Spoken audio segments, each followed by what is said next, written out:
Here's something that I didn't think I'd be able to say a couple weeks ago. Blade and Sorcery is done. It's finished. They put out the 1.0 update, all the stuff is there now, the content, the brand new mode, everything's sorted. And while that does mean that I can no longer play around with some of my mods until they get updated and fixed, so I can no longer roleplay as a Helldiver,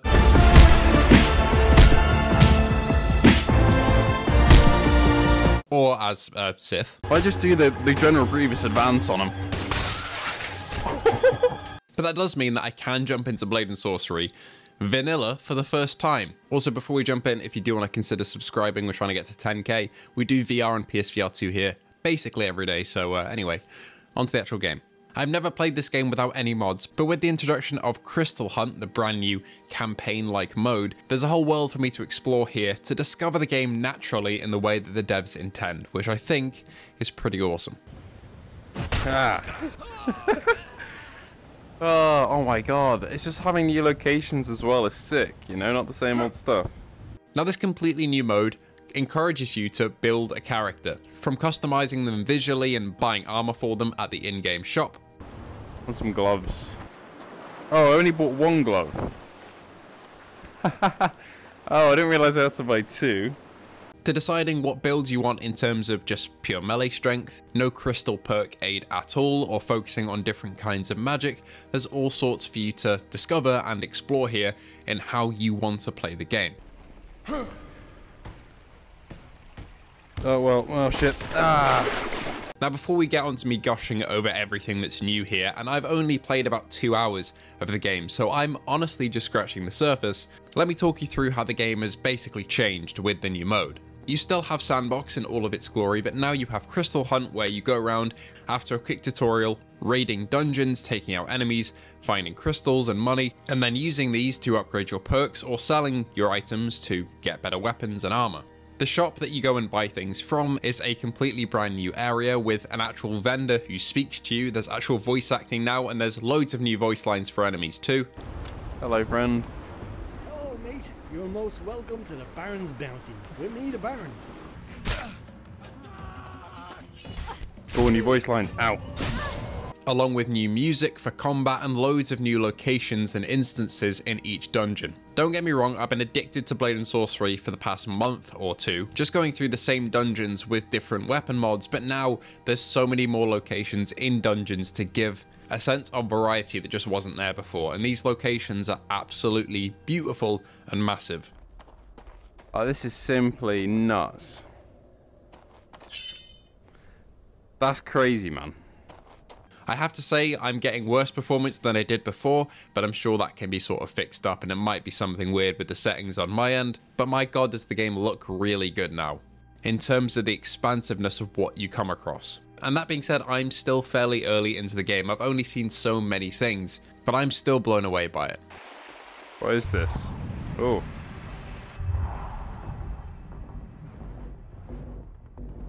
Hello there, I'll be with you in a minute. The combat is the same as it's always been, brutal, and ultimately a sandbox for you to explore in, whether you want to be close up with knives, or fight with long swords, or fight with bows and arrows, or focus on magic, or even fist fighting.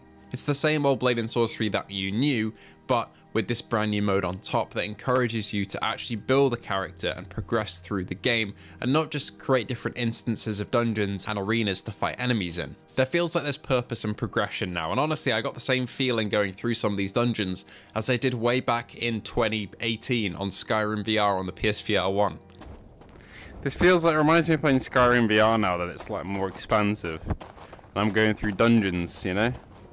Creeping through caves and dungeons and fighting enemies and making my way to the end to see what rewards lie for me. It's exactly the same feeling here, and I could not be happier about that. Along with the new voice lines, music and areas, there's even a new enemy type, which there may be more than one, but as far as I can tell, there is just the one.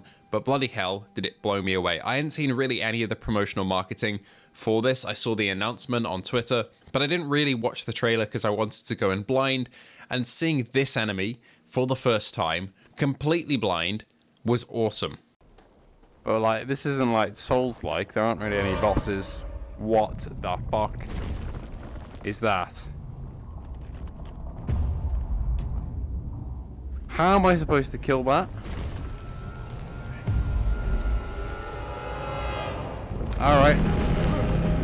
If you have PCVR and you want to experience what fighting a behemoth in Skydance's Behemoth will be like later this year, the closest thing you can have now is to go and fight one of these golems in Blade and Sorcery. They appear in the harder dungeons at the very end, and you use their crystals by pulling them out of their body to upgrade your perks at the end of the run.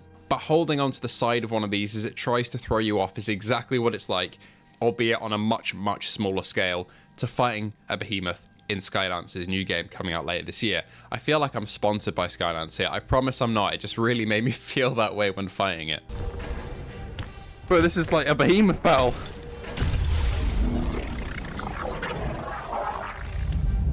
Okay. Ow!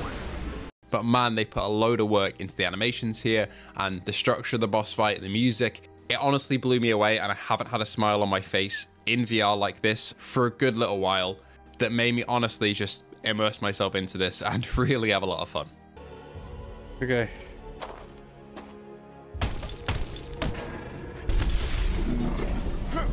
That was the last one. Oh. That was fucking awesome. Holy shit.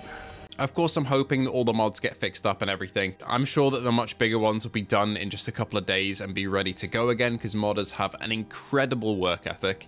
But for now, enjoy the vanilla experience. I encourage you to go and create a character for Crystal Hunt and play through, because it feels like a polished AAA fantasy game at this point. They've built and built and built on this game over the last couple years, and it's finally come to a head in a really, really unique package that honestly, if this comes to PSVR 2 without any mods, I'd be happy to recommend it, because it feels like something as expansive as Legendary Tales. It is stupidly good. There's so much to explore and so much content to take in here that I'd happily recommend it even without mods. But the prospect of having mods to turn this into, you know, a Star Wars game or a Helldivers game, it is awesome. But vanilla right now, Blade and Sorcery is fucking awesome. So go and check it out. Anyway, thank you all for watching. Thank you to our patrons and YouTube members: Luke Bentley, Phil Irving, Hazit Mirza, Ace Gamer, Hippie Pickle, Jin007, A License to Chill, Sun WTF, Piosco, and Fat Controllers. If you want to join the Patreon or YouTube membership, of course, all those links are down in the description below if you do feel so inclined, and so is the Discord. Thank you all for watching, and I hope to see you all in the next one.